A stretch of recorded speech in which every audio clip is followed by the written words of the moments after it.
Thank you. Can you please tell the court your name? Dr. Kenneth B. Clark. Your occupation?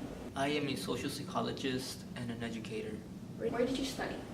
I studied at Howard and Columbia University. Is it true that you conducted a psychological experiment at Clarendon County on a Negro school children to measure the effects of segregation on these children? Yes, I did. I asked the children to choose between a white and black doll, as they believed was nice, ugly, and looked most like them. Can you please discuss the results of your experiment? Well, 65% of the Negro children chose the white doll as a nice doll. Each individual test shows that the child would have a preference over the white doll and would have a rejection for the black doll. And what do you believe are the significance of these findings? These children, like other human beings who have been subjected to an inferior status, have experienced irreparable psychological damage. Why do you think that is, Mr. Clark? Due to the fact that they have been subjected to such a status has led these children to confusion on their self-esteem, on who they are as a person. Because they want to resolve this inner conflict with themselves, they decide to mentally take that position of inferiority. Do you think the policy of segregation has any effect on white children? Yes.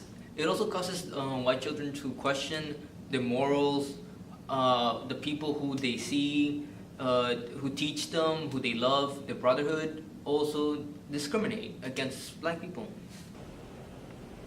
Thank you, that'll be all.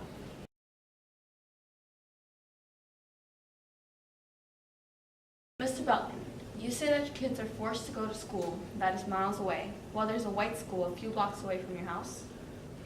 That's correct. Then tell us, how do your children travel to school? They have to walk 3 blocks to catch a bus in order to take them to school. Do you pay for the bus transportation? Every morning and afternoon. You also say that your children are not comfortable in the school. How come? My children say they are uncomfortable in the school because there is simply just not enough space. And for the children there, the school is a one-room black school. Do your children complain to you about how they feel? Yes, they do. They complain to me all the time, asking me to transfer them. That will be all, Your Honor.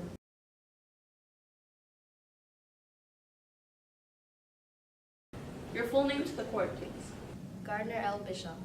Is it true that you led 11 Negro school children to a segregated white school? Yes. Why is this? The Negro school children should have already had school of their own. Why go through the trouble of taking them to a white school?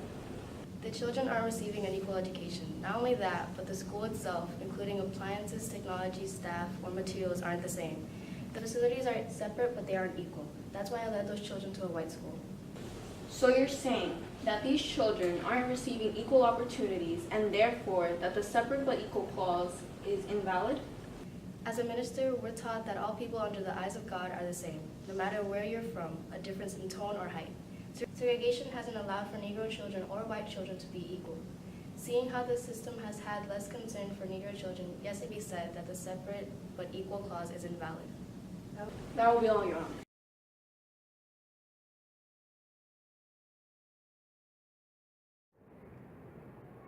Thank you. Please tell the court your name. Barbara Rose Johns. And you are 16, correct? Yes. What school do you attend? I'm in 11th grade and I attend Robert Rudolph Mountain High School. Just to clarify, you were the one that started a strike at your school on April 23rd, 1951? Yes. Why did you start the strike? The school was in bad condition. I found it unfair that my school was coming apart and I was lacking the necessary qualities, while the white schools were well equipped and earned more funds. How would you describe the conditions that you were in at the school? The school felt cramped and it had more students than what it could handle. The school was built to hold 180 students and instead it was overflowing with 450 students that attended. I even had class in a bus because there were simply no more classrooms left. Not to mention that we didn't have a gymnasium, cafeteria, infirmary, and the restrooms. Were you the only one that complained about the school? No, my classmates felt the same, but no one was doing anything about it. I had asked the teacher to do something about the situation, but she dismissed me. It wasn't until the strike that the students were able to stand up. Would you say that the conditions of the school gets in the way of your education? Yes, because we're not given the proper materials to learn. My books were torn and pages were missing. Our limited supplies also meant limited education. Thank you. That will be all, Your Honor.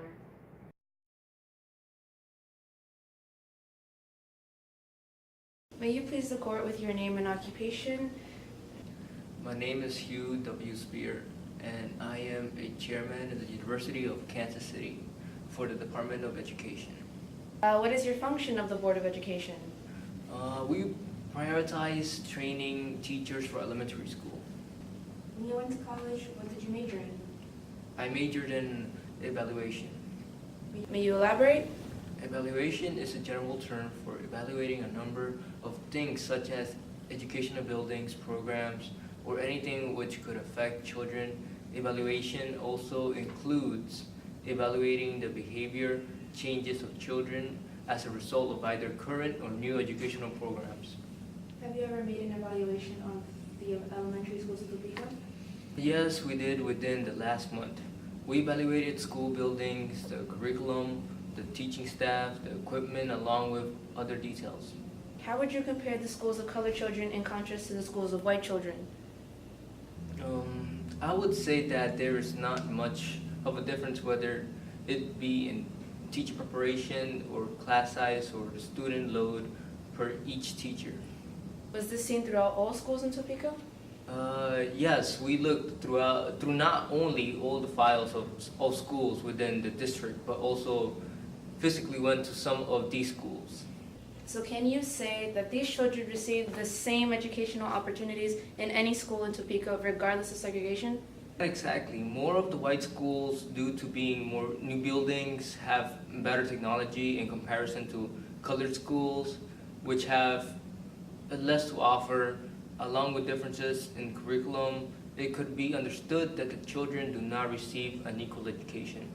Segregation of white and Negro children in the public schools of a state solely on the basis of race, pursuant to state laws permitting or requiring such segregation, denies to Negro children the equal protection of the laws guaranteed by the 14th Amendment, even though the physical facilities and other tangible factors of white and Negro schools may be equal.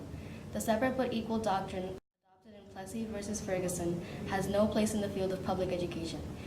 It is remanded to the said district court to take such proceeding and enter such decrees consistent with the opinions of this court as are necessary and proper to admit to public schools the parties of this case on a racially non-discriminatory basis with all deliberate speed.